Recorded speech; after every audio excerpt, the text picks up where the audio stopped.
Ma belle-mère a convaincu ma femme de divorcer et a volé tout ce que j'avais bâti. Mais sa seule erreur a transformé leur rêve en un cauchemar juridique. Je suis un homme de 45 ans et je dirige ma propre entreprise de gestion de construction depuis maintenant 15 ans. Ce n'est pas une énorme société, mais une entreprise solide qui paie les factures et bien plus encore. Nous sommes spécialisés dans les projets commerciaux de taille moyenne, des centres commerciaux de proximité, des rénovations de bureaux, ce genre de choses. Je l'ai lancé avec juste moi-même et 2 gars en qui j'avais confiance. Maintenant, nous avons 28 employés et des bureaux dans 2 villes. Je n'essaie pas de me vanter, juste de planter le décor. J'ai rencontré Beth, une femme de 30 ans, il y a environ 12 ans, à la pendaison de crémaillère d'un ami. Elle avait 30 ans à l'époque, venait de se faire larguer par un type qui l'avait laissé avec une montagne de dettes de cartes de crédit et de prêts étudiants pour un diplôme de philosophie qu'elle n'a jamais utilisé. Elle travaillait comme professeure de fitness à temps partiel, gagnant à peine de quoi payer son loyer dans un appartement merdique avec 3 colocataires. Elle avait cette activité secondaire de vente d'huiles essentielles ou quelque chose du genre via un de ces trucs de marketing multiniveau, mais ça ne menait nulle part. Le courant est tout de suite passé entre nous. Elle était magnifique. Oui. Grande, athlétique, avec ce rire contagieux qui pouvait illuminer une pièce. Mais ce n'était pas seulement le physique. Elle avait cette énergie en elle, ambitieuse, mais perdue. Comme si elle savait qu'elle était destinée à de plus grandes choses mais ne parvenait pas à trouver le chemin. Je sentais qu'elle avait juste besoin que quelqu'un croie en elle. Alors, je l'ai fait, étant le thérapeute de soutien que je suis. Notre premier rendez-vous n'avait rien d'extraordinaire, juste un café qui s'est transformé en déjeuner, qui s'est transformé en dîner parce que nous ne pouvions pas nous arrêter de parler.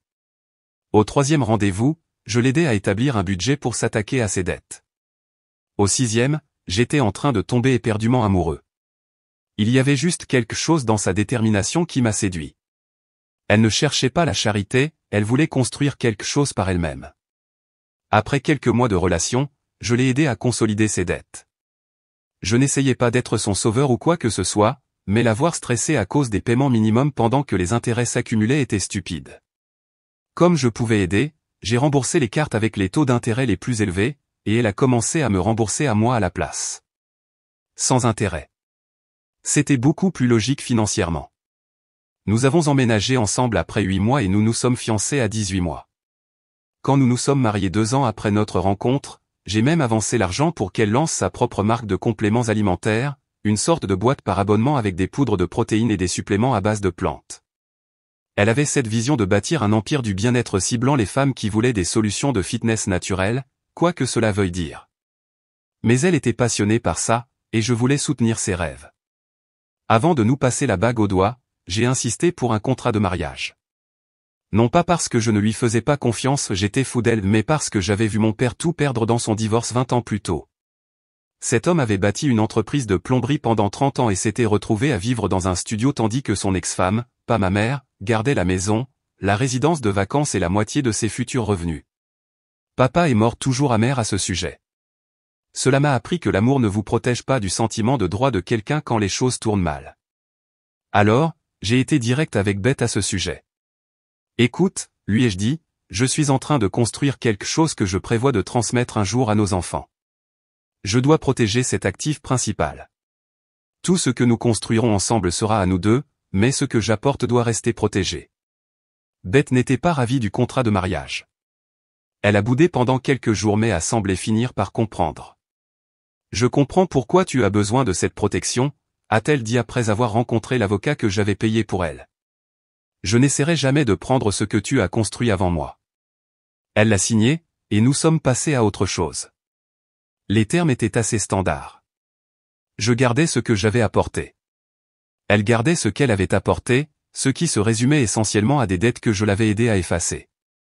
Nous partagerions tout ce qui serait acquis pendant le mariage à 75/25 en ma faveur si elle engageait le divorce sans motif, comme la violence ou l'infidélité. Si j'engageais le divorce sans motif, elle obtiendrait 40%. Si nous étions tous les deux d'accord pour divorcer, ce serait 60/40 en ma faveur.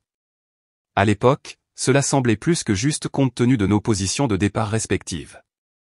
Elle obtenait un nouveau départ financier, et je protégeais ce que j'avais passé des années à construire.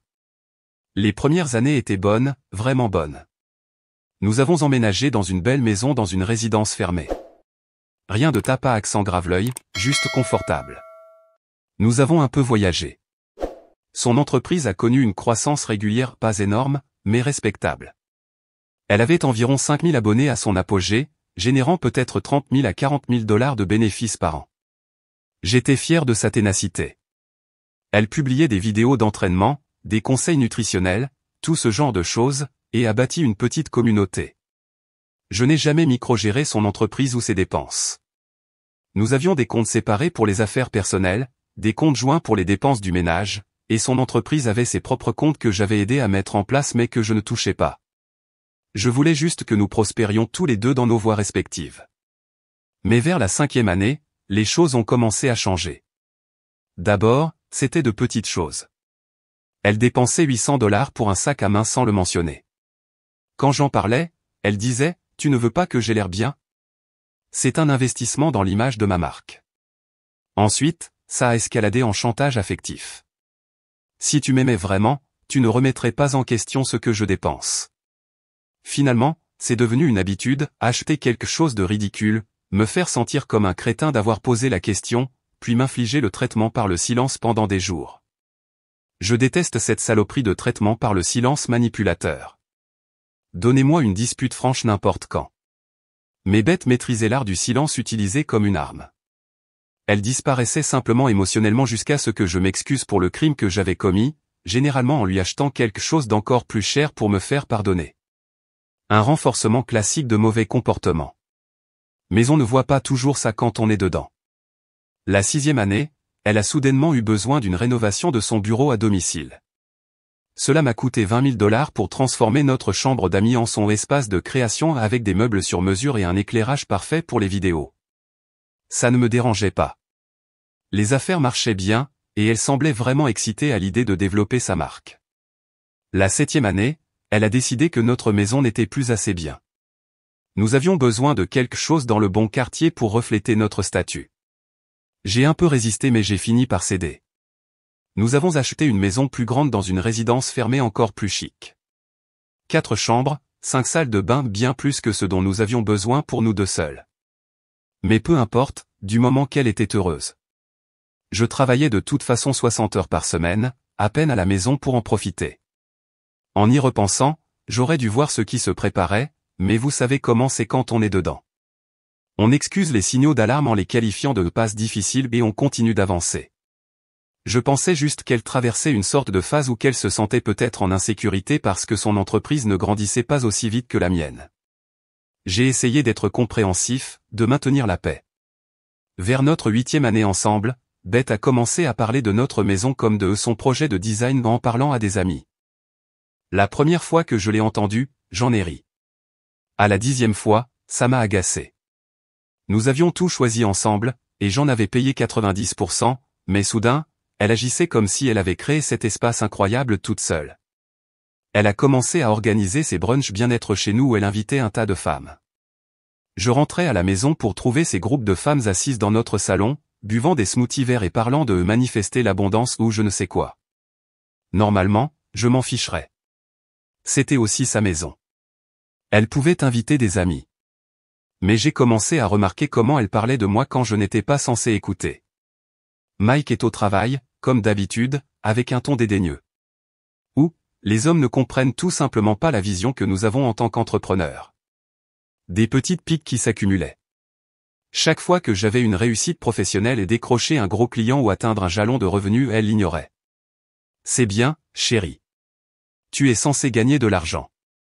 Mais quand elle gagnait 100 abonnés sur Instagram, je devais lui apporter un cadeau et célébrer la croissance de sa marque.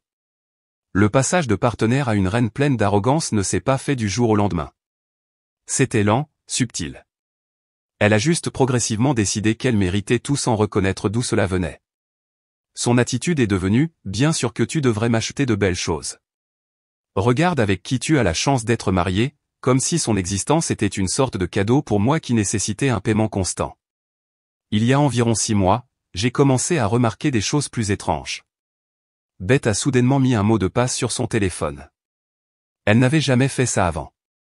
Elle orientait son écran loin de moi quand j'entrais dans une pièce, a commencé à aller aux toilettes pour prendre des appels, et passait des heures sur son ordinateur portable avec des AirPods, ayant des conversations que je ne pouvais pas entendre.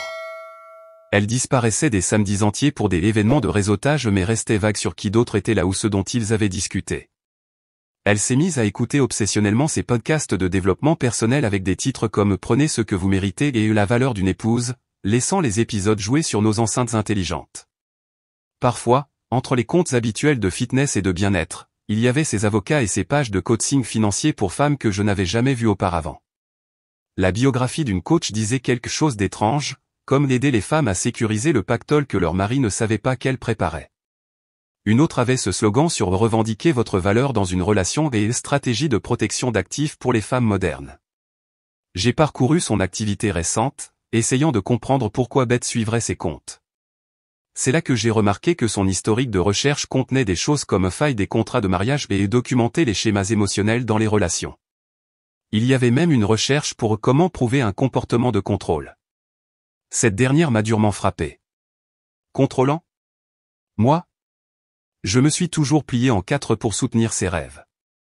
Jamais remis en question ses dépenses. Jamais même haussé la voix pendant les disputes. Pourquoi chercherait-elle ce genre de choses? Aidait-elle une amie à traverser une épreuve? Prévoyait-elle de devenir une sorte de coach relationnel elle-même? Ou y avait-il quelque chose de plus personnel derrière ses recherches? J'ai reposé son téléphone exactement où je l'avais trouvé, ressentant un étrange mélange de confusion et de malaise. Peut-être que je me faisais des idées, mais ce n'était pas le genre de compte qu'une femme heureuse en mariage suit habituellement. Je ne pouvais pas me défaire du sentiment que quelque chose bougeait sous mes pieds, comme la première secousse avant un tremblement de terre. Puis, de nulle part, Beth demande nonchalamment pendant le dîner, dit « Je pourrais revoir notre contrat de mariage ?» Juste curieuse à propos de quelque chose. Les sonnettes d'alarme se sont déclenchées. Personne n'est juste curieux à propos d'un contrat de mariage après 10 ans, à moins de préparer quelque chose. Pourquoi, ai-je demandé, essayant de paraître normal. Oh, juste quelque chose que Gilles a mentionné sur les termes standards de nos jours. Probablement rien, mais j'aimerais me rafraîchir la mémoire. Elle a souri comme si de rien n'était. Je lui ai dit que je le sortirais du coffre-fort la prochaine fois que je serais à la banque. Je ne l'ai jamais fait, bien sûr, mais c'est à ce moment-là que j'ai commencé à prêter attention. Une réelle attention. Son cercle proche n'aidait pas. Sa meilleure amie Gilles disait toujours des choses comme « Beth, c'est toi la marque ». Il n'est que l'arrière-plan. Ou sa mère, Rita, lâchant des perles comme « Une femme intelligente assure toujours son avenir ». Les hommes vont et viennent toujours quand elle pensait que je ne pouvais pas entendre. Mais les maisons ont des conduits de ventilation, et le son voyage. Rita avait divorcé 3 fois, chaque divorce la laissant dans une meilleure situation financière que le précédent. Elle poussait Beth depuis le premier jour à garder ses options ouvertes. Je pensais que c'était juste Rita étant Rita, amère et enivrée par sa propre histoire de survie. Mais un matin, je passais devant le bureau de Beth pendant qu'elle était au téléphone avec sa mère en haut-parleur, la porte à moitié fermée. Je n'essayais pas d'espionner, mais quand la voix de quelqu'un résonne dans votre couloir, vous ne pouvez pas vraiment ne pas l'entendre. Tu devrais parler à Jasper, a dit Rita. Il est brillant quand il s'agit de réinitialisation financière.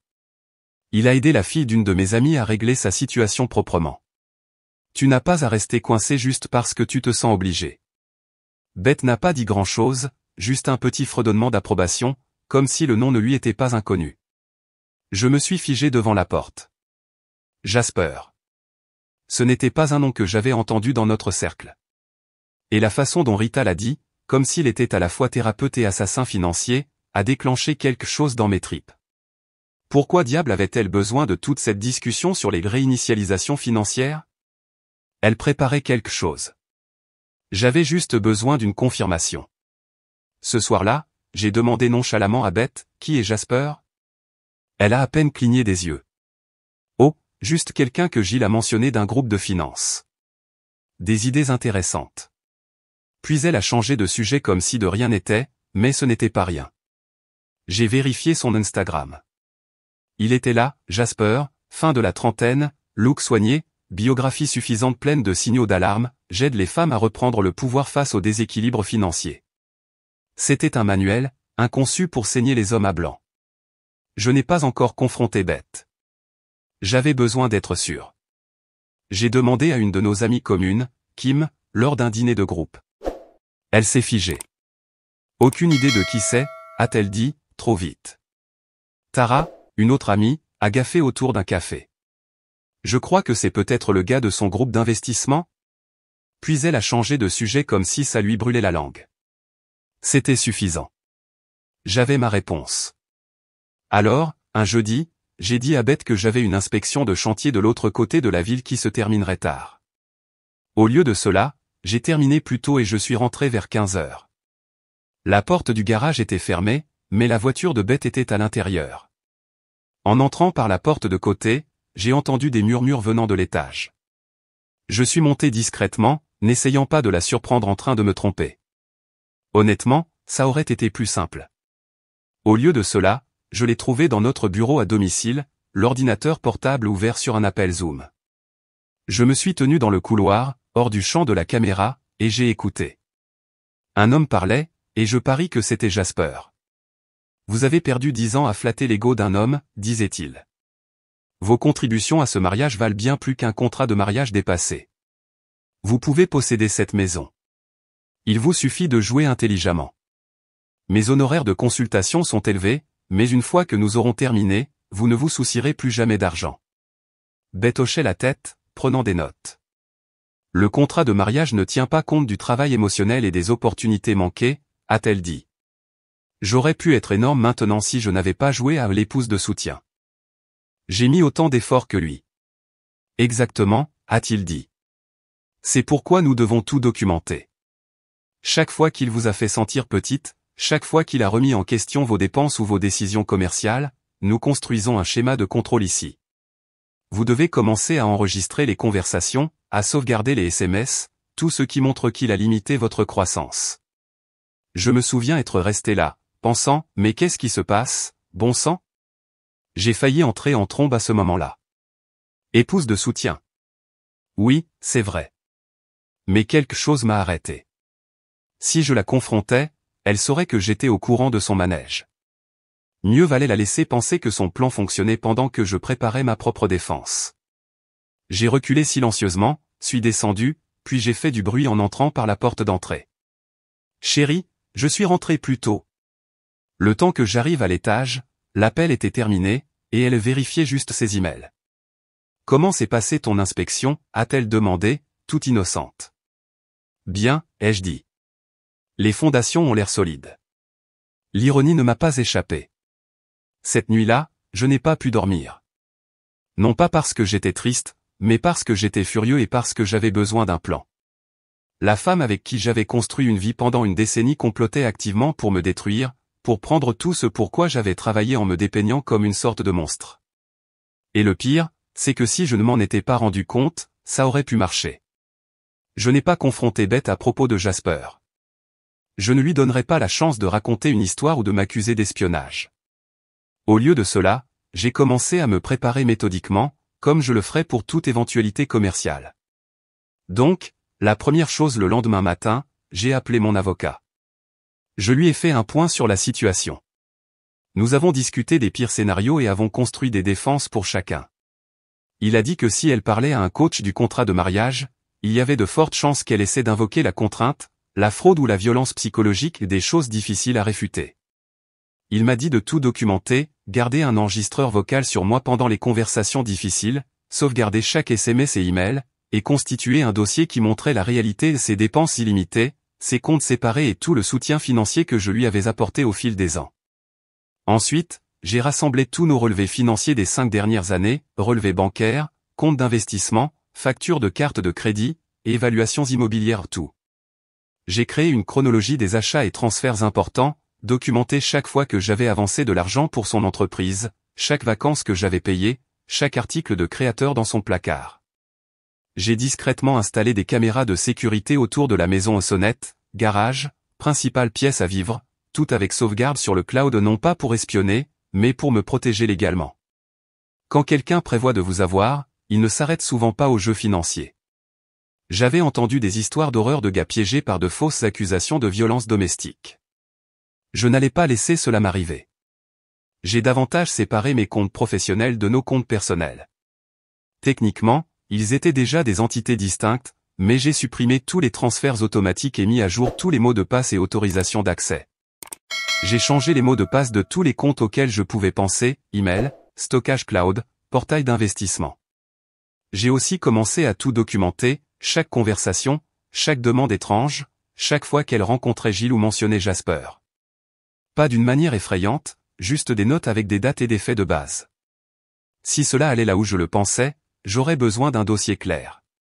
À ce moment-là, j'ai commencé à me demander si je n'allais pas trop loin, car ce que je faisais ressemblait trop à un travail de détective, pas de mari. Je n'arrêtais pas de penser, et si tout cela n'était que du bruit? Et si les appels de bien-être et les commentaires cryptiques n'étaient que sa façon d'être dramatique, pas dangereuse? Je détestais l'idée de voir ma propre femme comme une menace, mais ce pressentiment ne disparaissait pas. Si je l'ignorais et qu'elle me tendait vraiment un piège, je n'aurais qu'à m'en prendre à moi-même. J'ai créé une adresse email séparée qu'elle ne connaissait pas et j'ai commencé à y transférer des documents importants, des photos et des vidéos de nous deux sauvegardés. Elle montrait un couple heureux, pas une situation abusive qu'elle pourrait essayer d'inventer. Pendant tout ce temps, j'ai agi normalement, lui apportant toujours son café le matin, lui demandant toujours comment s'était passée sa journée, me présentant toujours au dîner et aux événements qui comptaient pour elle. Je n'essayais pas de la punir, juste de me protéger. Environ 2 semaines après le début de ma préparation, j'ai vu une opportunité que je ne pouvais pas ignorer. Nous refinancions la maison du lac cet été, une affaire de routine, juste pour obtenir un meilleur taux. Normalement, Beth ne se souciait pas beaucoup de la paperasse tant que le paiement restait gérable et qu'elle pouvait décorer comme elle le voulait. Elle était heureuse de me laisser gérer la logistique. Mais dernièrement, elle était obsédée par tout ce qui était financier, demandant à revoir le contrat de mariage, utilisant des termes qu'elle n'avait jamais employés auparavant. Alors, quand je me suis assis avec mon avocat, j'ai demandé si nous pouvions revoir l'accord, ajouter des protections au cas où de fausses accusations apparaîtraient un jour. Rien de drastique, juste quelque chose pour déclencher un partage plus unilatéral, 85/15, si les choses dégénéraient de manière explosive sous certaines accusations comme la contrainte ou la violence psychologique. Si elle déposait une demande honnêtement ou si nous étions d'accord mutuellement, les termes originaux resteraient en vigueur. Nous ne supprimions pas ces protections, nous ajoutions simplement de la clarté pour les miennes. Quand les papiers sont arrivés, je les présentais exactement comme c'était. Et, tu as posé des questions sur le contrat de mariage il y a quelques semaines, lui ai-je dit. Ils ont dit que comme nous refinancions la maison du lac, ils avaient besoin que tout soit mis à jour et résigné pour que le dossier soit en règle. Alors, ils ont inclus une nouvelle copie que tu devras signer à nouveau. C'est la procédure standard lorsque des propriétés sont impliquées. Tu peux y jeter un œil si tu veux. La plupart est identique. Et à son crédit, elle a effectivement lu une bonne partie pas de bout en bout, mais elle a feuilleté les pages du contrat de mariage, surligné une section sur la rétention des actifs, et fait quelques commentaires sur le fait que la formulation semblait le dépasser. Pendant qu'elle parcourait les documents, j'ai mentionné le forfait au spa de Sedona que j'avais réservé pour elle, celui dont elle rêvait depuis des mois, 5 jours, tout compris. Son visage s'est adouci. Elle a souri, a dit quelque chose sur le timing parfait, et a continué à travailler sur la paperasse à son rythme. Il n'y avait aucune pression. Je suis resté silencieux, concentré sur ma propre pile à côté d'elle. Finalement, elle a paraphé chaque page et signé à la fin, ajoutant son smiley habituel à côté de son nom, comme toujours. Tu le mérites, lui ai-je dit. Et je le pensais, d'une certaine manière. Je n'essayais pas de la piéger. Je me protégeais de ce qu'elle était déjà à moitié en train de planifier. Après son retour de la retraite au spa, la tension était insupportable. Nous ne nous disputions pas, mais nous n'étions pas normaux non plus. Chaque mot semblait prudent, chaque regard trop contrôlé. Elle souriait comme si tout allait bien, mais quelque chose avait changé, et je savais qu'elle le sentait aussi. Nous étions tous les deux en train de nous jauger silencieusement. Ce qui m'a le plus frappé, c'est la confusion. J'ai tout donné à cette relation, du temps, de l'argent, du soutien, tout ce dont elle avait besoin, j'étais là. Et pendant longtemps, elle semblait sincèrement heureuse. Pas un bonheur fin, ni forcé. Alors pourquoi maintenant? Pourquoi transformer quelque chose de solide en une stratégie? Ça n'avait aucun sens, à moins que le bonheur n'ait été qu'une partie de la comédie. 2 semaines plus tard, Tara organisait un dîner d'anniversaire chez elle.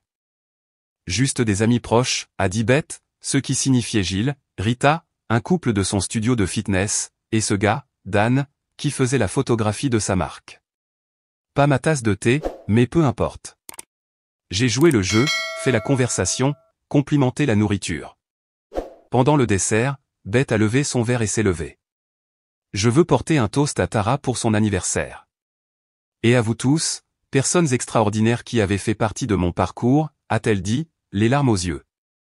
Vous m'avez vu passer d'une prof de fitness en difficulté à la construction de ma marque, et maintenant j'entre dans une nouvelle phase de redécouverte de moi-même, peut-être en solo. La table est devenue complètement silencieuse. Tout le monde a regardé d'elle à moi, sauf Gilles, qui hochait la tête en signe de soutien, comme si ce n'était pas une bombe qui venait d'être lâchée au milieu du gâteau au chocolat. J'ai bu une lente gorgée d'eau, posé mon verre et regardé Beth droit dans les yeux. Fais-moi savoir quand ton avocat sera prêt. Le mien l'est déjà. Son visage était impayable. Elle a essayé d'en rire, posant sa main sur mon épaule. Oh, Mike, toujours le logique. Je parle juste de croissance personnelle. Logiquement parlant, ai-je répondu calmement, cela ressemble à une négociation. Mon conseil est prêt à intervenir. Puis je me suis tourné vers Dan et je lui ai posé une question sur son nouvel équipement photo. J'ai juste fait avancer la conversation comme si de rien n'était. Beth est restée figée une minute avant de s'asseoir.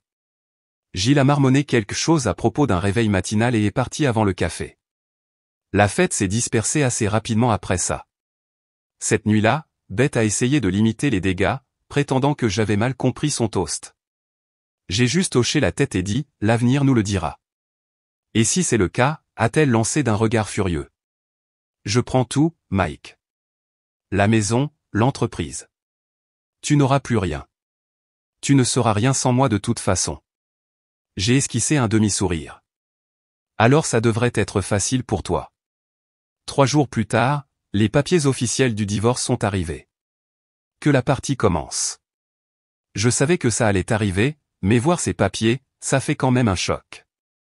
Beth a déposé la demande un mardi. Le mercredi, son avocat appelait le mien avec une offre de règlement qui ignorait complètement notre contrat de mariage. Elle voulait 50% de tout, y compris mes biens prénuptiaux et la valeur de mon entreprise, plus la maison, plus une pension alimentaire basée sur mes revenus futurs potentiels. C'était délirant. Quand mon avocat m'a communiqué l'offre, j'ai éclaté de rire. Elle est sérieuse? Il commence toujours au, a-t-il dit. Mais il y a plus. Il demande une ordonnance financière d'urgence pour geler les comptes joints en attendant la résolution. Ça, ce n'était pas drôle. C'était un problème. En 48 heures, nos comptes joints ont en effet été gelés par ordonnance du tribunal. Sa demande prétendait que je cachais des actifs et faisais des déclarations menaçantes sur l'abandon financier. Pure foutaise, mais efficace. Le tribunal joue la carte de la prudence avec ses allégations au départ. D'autres ont suivi. Sa plainte incluait des allégations vagues de schémas de contrôle et de manipulation émotionnelle. Elle prétendait que je l'isolais de ses amis malgré les innombrables événements sociaux qu'elle organisait chez nous, que je dénigrais ses aspirations professionnelles malgré le fait que j'ai fourni le capital et couvert les dépenses courantes, et que j'y utilisais l'effet de levier financier pour la maintenir dépendante malgré les comptes séparés et les dépenses illimitées. Lire ça m'a rendu malade. Pas seulement parce que c'était faux, mais parce que quelqu'un que j'avais aimé pendant une décennie pouvait si nonchalamment me dépeindre comme un monstre pour obtenir plus d'argent. C'était un assassinat de caractère calculé, clairement destiné à me mettre la pression pour que je cède juste pour éviter la diffamation publique. Puis la véritable embuscade a commencé. Son avocat a convaincu un juge que je pourrais être en train de trafiquer les comptes de mon entreprise. La chose suivante que je sais, c'est que j'ai un gratte-papier nommé par le tribunal qui fouille dans chaque facture et reçue des 3 dernières années. Il ne s'agissait plus seulement de notre mariage. Il s'attaquait à mon entreprise, l'entreprise que j'avais bâtie avant même de rencontrer Beth. L'auditeur remettait tout en question. Pourquoi ce projet a-t-il dépassé le budget? Pourquoi cet employé a-t-il reçu une prime? Pourquoi avons-nous utilisé ce fournisseur plutôt qu'une alternative moins chère? Chaque décision commerciale que j'avais prise était soudainement suspecte. Mon directeur financier a passé des jours à rassembler de la documentation au lieu de faire son vrai travail. Quelqu'un, tiens, je me demande qui, a déposé une plainte anonyme auprès du service des ressources humaines de mon entreprise, affirmant que je créais un environnement de travail toxique et que j'étais émotionnellement instable en raison de la procédure de divorce. Les ressources humaines ont dû enquêter, ce qui a entraîné des conversations gênantes avec mon équipe et mes cadres. Écoute, Mike, nous savons que ce sont des foutaises, m'a dit mon vice-président des opérations. Mais nous devons suivre la procédure. Ça affecte le moral, cependant. Les gens s'inquiètent. J'ai dû organiser une réunion générale pour aborder le sujet délicat. Oui, je suis en train de divorcer. Non, cela n'affectera pas la stabilité de l'entreprise ou vos emplois. Oui, il y a des procédures judiciaires concernant nos finances. Non, il n'y a rien d'irrégulier à trouver. Restons tous concentrés sur nos projets. Plus facile à dire qu'à faire. La distraction était constante. La cerise sur le gâteau, un de mes plus gros clients, un promoteur commercial avec qui je travaillais depuis 8 ans, a appelé pour exprimer ses inquiétudes quant à savoir si ma situation personnelle affecterait nos projets en cours. J'ai dû me rendre à leur bureau pour une réunion d'urgence afin de les empêcher de retirer 3 contrats d'une valeur de plus d'1 million de dollars de revenus. Il a finalement accepté de nous garder, mais avec une surveillance supplémentaire dont nous n'avions jamais eu besoin auparavant. La confiance était endommagée. Les coups n'arrêtaient pas de pleuvoir. Ma ligne de crédit professionnel a soudainement été examinée par la banque. Mon score de crédit personnel a chuté de 85 points à cause de toutes les enquêtes. La compagnie d'assurance maladie m'a accidentellement retiré de notre plan familial. Mon courrier a commencé à disparaître de notre boîte aux lettres, y compris des avis du tribunal, ce qui a failli me faire manquer une audience. Pendant 2 semaines consécutives, j'ai à peine dormi. Non pas parce que j'avais le cœur brisé à cause de Beth, cette histoire était terminée au moment où je l'ai entendu comploter avec Jasper, mais parce que tout ce pourquoi j'avais travaillé était menacé. Mon entreprise, ma réputation, ma sécurité financière, tout ça parce que j'ai épousé quelqu'un qui a décidé que ma décennie de soutien lui donnait droit à tout ce que je possédais. Mon avocat m'a gardé les pieds sur terre. C'est exactement pour ça qu'ils déclenchent une guerre totale, a-t-il expliqué. Ils veulent que tu sois désespéré, privé de sommeil et prêt à céder juste pour que ça s'arrête. Ne leur donne pas ce qu'ils veulent. Je m'asseyais sur ma terrasse à 3 heures du matin, réfléchissant à la situation. Je regardais une femme qui vivait sans payer de loyer dans un manoir que j'avais payé essayer de me faire passer pour le méchant tout en encaissant des chèques à mon nom. Pendant tout ce temps, Beth publiait ses citations vagues et inspirantes sur Instagram. Des trucs comme, parfois, s'en aller est le geste le plus fort, et connaissez votre valeur, puis ajoutez la taxe.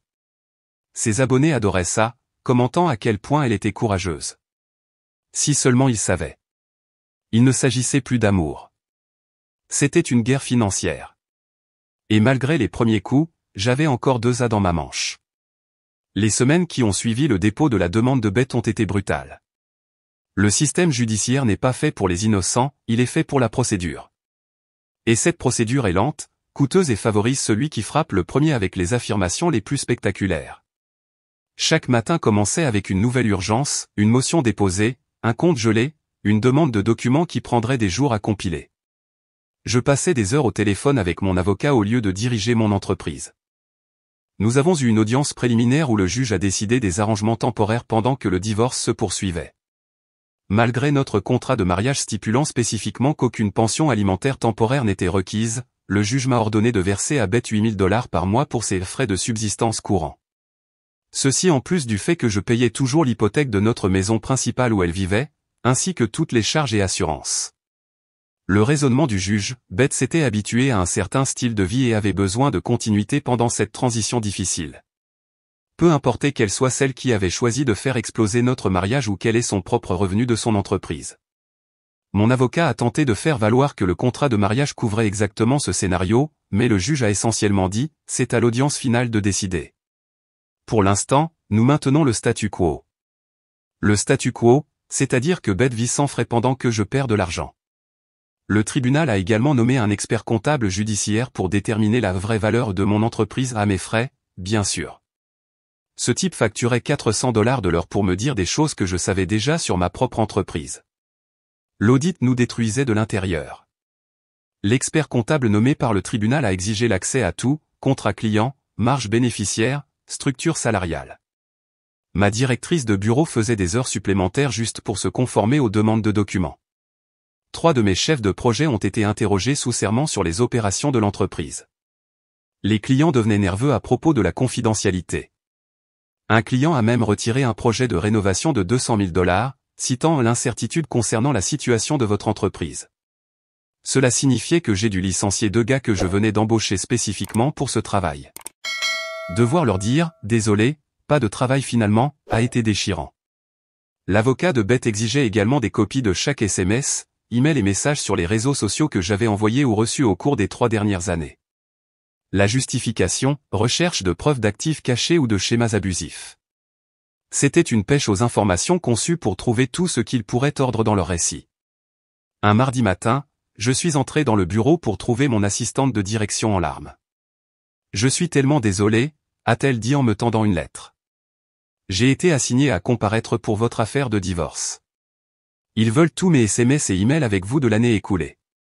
Il s'est avéré que l'équipe de Beth cherchait tout ce qu'ils pouvaient utiliser, messages inappropriés, discussions financières, détails d'emploi du temps qui pourraient indiquer des réunions secrètes.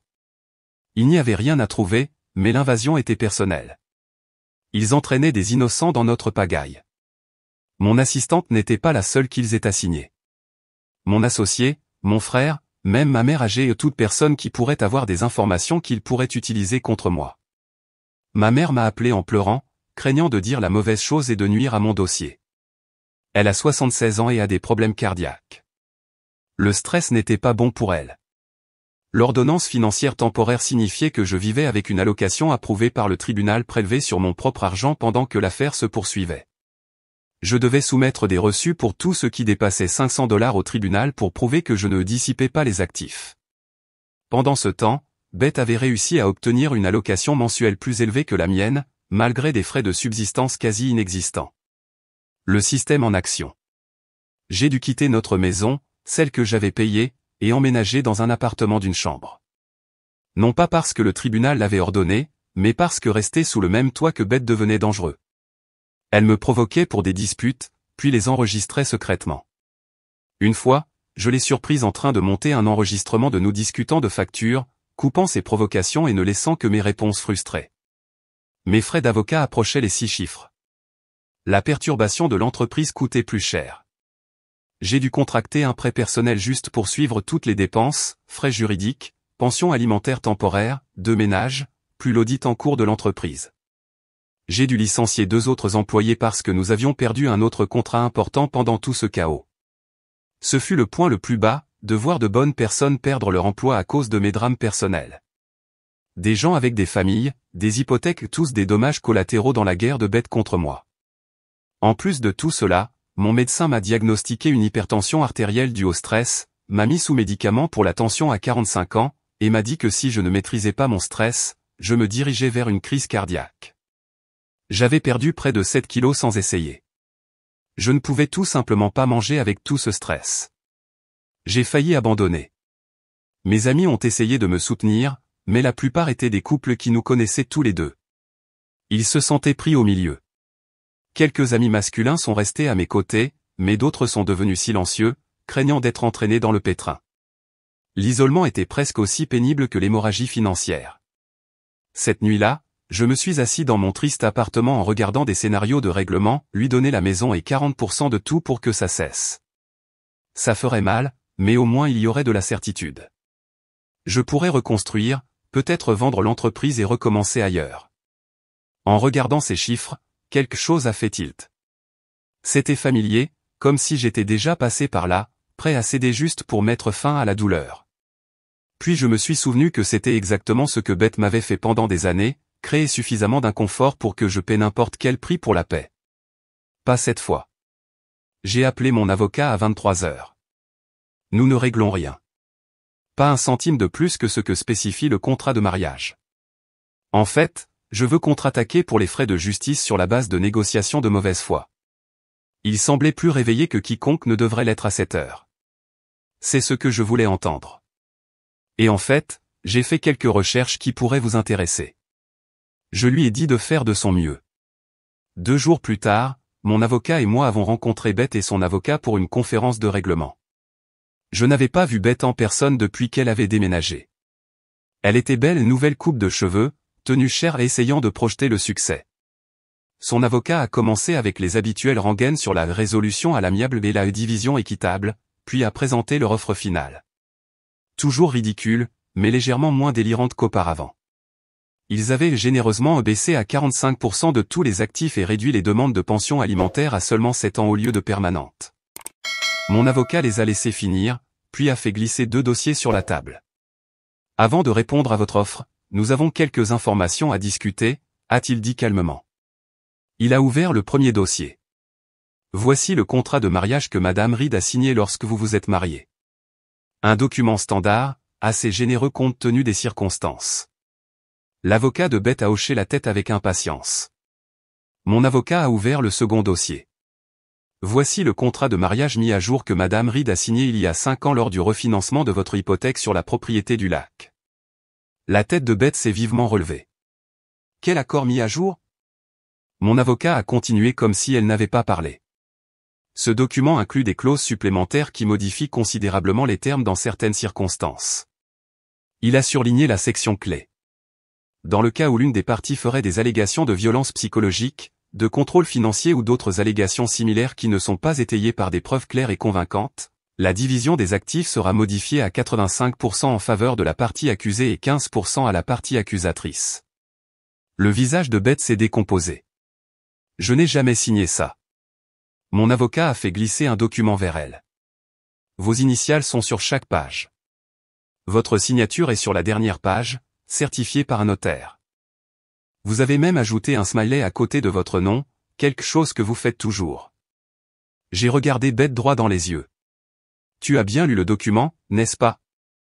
Tu as paraphé chaque page. Ou étais-tu juste pressé d'aller à ta retraite de luxe à Sedona ce week-end-là? Elle n'avait pas de réponse parce qu'elle ne l'avait pas lu. Elle avait été si excitée par la retraite de 5 jours au spa que je lui avais offerte en surprise, qu'elle avait signé tout ce que je lui avais mis sous le nez avec un minimum d'explications. Des coups classiques de croqueuse de diamants. Juste des papiers de refinancement, avais-je dit, ce qui était en partie vrai. Son avocat a essayé de se reprendre, mais le mien n'avait pas terminé. Nous avons engagé un expert comptable judiciaire, a dit mon avocat en ouvrant un autre dossier. Madame Reed a oublié de déclarer $320 000 de bijoux, a viré $175 000 juste avant de déposer la demande de divorce, et a falsifié ses rapports d'entreprise.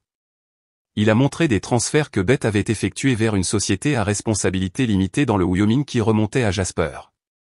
Puis sont venus les emails que nous avons récupérés. Beth utilisait le même mot de passe pour son email professionnel que pour notre Netflix. Les messages entre elle et Jasper exposaient tous leurs plans, y compris le fait qu'il la coachait pour paraître avoir peur de moi en public et sa commission de 15% sur tout ce qu'elle obtiendrait au-dessus du montant du contrat de mariage. Beth s'est agrippée au bord de la table. Son avocat avait l'air malade. Au moment où elle a falsifié ses transferts, ai-je dit, elle s'est piégée toute seule. Son avocat a demandé une pause. Quand ils sont revenus 1 heure plus tard, son ton avait complètement changé. Peut-être que les termes du contrat de mariage original seraient acceptables après tout. Mon avocat a insisté davantage, exigeant les termes de l'accord mis à jour et les frais de justice. 2 jours plus tard, ils ont complètement cédé. Pour faire court, 1 mois plus tard, le divorce était finalisé. Beth a obtenu ses 25%, rien de plus. J'ai gardé la maison, mon entreprise et ma dignité. Bien sûr, Jasper a totalement ignoré Beth quand l'argent n'a pas été celui qu'ils avaient prévu. Sa marque de compléments alimentaires propose maintenant des séminaires sur l'autonomisation financière des femmes. L'ironie ne m'échappe pas. Moi? Je fréquente de nouveau quelqu'un. Une agente immobilière qui gagne son propre argent et déteste les drames. Pas d'emménagement, pas de compte joint. La leçon du contrat de mariage de mon père a été le meilleur héritage qu'il m'ait jamais donné. Beth ne voulait pas un mari, elle voulait un pigeon. Elle a juste choisi le mauvais. Jouer à des jeux stupides.